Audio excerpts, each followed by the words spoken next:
Di dalam sebuah program mendekati masyarakat melalui street dakwah, Sahibus Samahah Mufti Wilayah Persekutuan tampil di Bukit Bintang dengan imej yang casual, ber-t-shirt, bertopi dan bercelana jeans. Walaupun naratif popular meraihkannya sebagai sikap tawaduk dan mesra rakyat, namun perlu diteliti impaknya. Adakah ini satu bentuk kemesraan yang harus dipuji atau satu manifestasi hilangnya kesucian institusi agama tertinggi negara? Assalamualaikum dan selamat kembali ke Domir TV. Adab berpakaian dalam Islam melangkaui sekadar menutup aurat. Ia membawa mesej maruah, kedudukan dan yang paling utama, syiar Islam itu sendiri. Seorang mufti bukan hadir sebagai individu, tetapi sebagai simbol otoriti agama di dalam negara. Dalam semiotika sosial, pakaian seragam rasmi atau jubah keilmuan bukan untuk menunjuk-nunjuk, tetapi untuk membezakan antara al-alim, iaitu orang berilmu, dan orang awam. Apabila seorang mufti menanggalkan jubah keilmuannya dan menyarung t-shirt serta topi demi kelihatan sporting, beliau secara tidak sedar telah meruntuhkan tembok haibah atau kewibawaan. Ini kerana visual dan imej seorang mufti merupakan dakwah secara tidak langsung. Jika visual pemimpin agama tiada bezanya dengan orang awam, di mana letaknya izzah ilmu yang digalasnya? Tidaklah bermakna seorang mufti itu wajib berpakaian rasmi sepenuh masa. Namun di dalam program di mana beliau memegang kapasiti sebagai mufti, seharusnya adab pemakaiannya mencerminkan institusi dan pejabat mufti. Jika beliau hadir atas kapasiti pribadi, maka sudah tentulah beliau bebas untuk mengenakan pakaian yang beliau selesa. Tokoh agama berada pada kedudukan qudwah, iaitu menjadi ikutan orang awam. Masyarakat mengharapkan standard adab dan tertib yang lebih tinggi daripada mereka.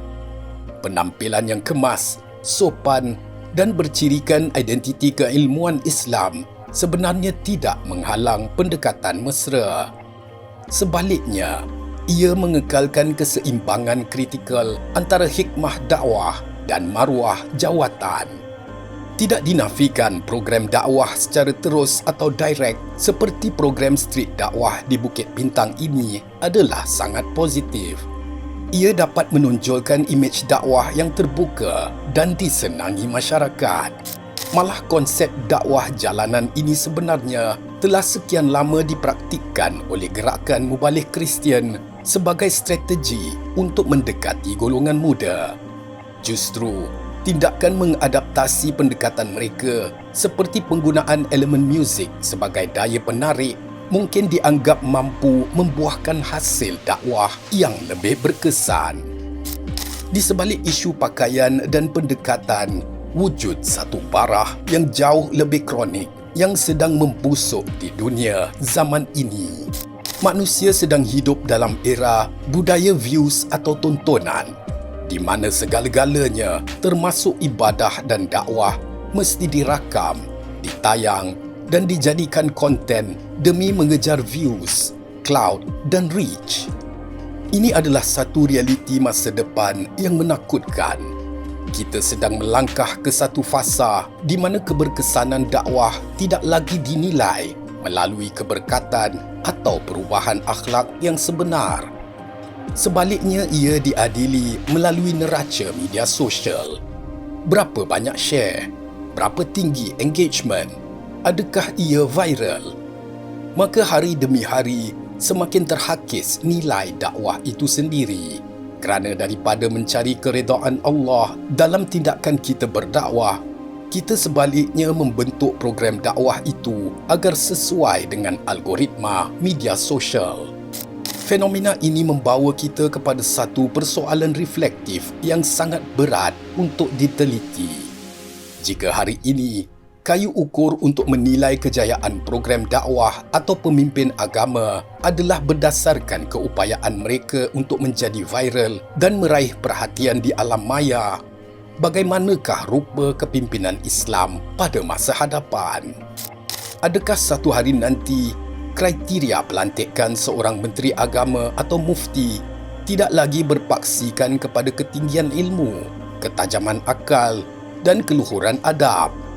Sebaliknya, adakah kita akan sampai ke tahap di mana pemimpin agama dipilih berdasarkan jumlah pengikut atau followers di TikTok serta Facebook dan pengaruh media sosial semata-mata? Jika itu berlaku di masa hadapan, maka kita bukan lagi melantik ulama sebagai pewaris Nabi, tetapi kita sedang melantik pempengaruh atau influencer untuk menentukan hala tuju institusi agama negara. Maka kembalikanlah kemuliaan ilmu di tempatnya yang tertinggi, jauh lebih tinggi di atas permainan likes dan views yang bersifat sementara.